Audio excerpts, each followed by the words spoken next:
5 آیته که میبیا الله جل و علا شأنه داستان معراج او را گپ میزنه. عنده سدرة المنتهی. عربا وقتی که گوسفنداشون رو میبردن میگفتن تا کجا بردی؟ میگفت تا فلان سیدر. نام درختی است، نامی چی بده؟ سیدر.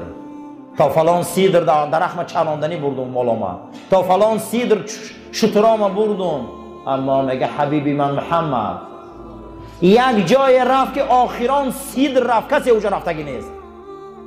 عنده سدرة المنتهی، آخران سیدر و نقطه که خدا معلوم کردگی کسی رسیدگی نیست. میگه رسول من رسیده اوجا.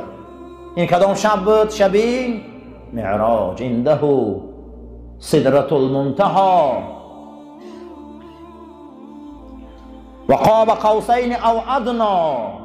قدر نزدیک شد، همین قدر به خدا نزدیک شد آن شب در سدرة المنتهی. چنان نزدیک شد به خدا که قاب قوسین، بین پیستانی، انا همون سوزنکی که پیستان در میتیه که بعد از او پتران میپره، بین انا همون سوزنک و پیستان بینه هیچی نیست. میگه انا میخیل به خدا نزدیک شد. میگه اینا قاب قوسین میگه عرب، یعنی که اگر دیدگی باشه من پتران پیستان داره در انمو سوزنه که یراق نزدیک هست، هیچ بین ما هوی نیست. به خدا انا میخیل همون شب نزدیک شد.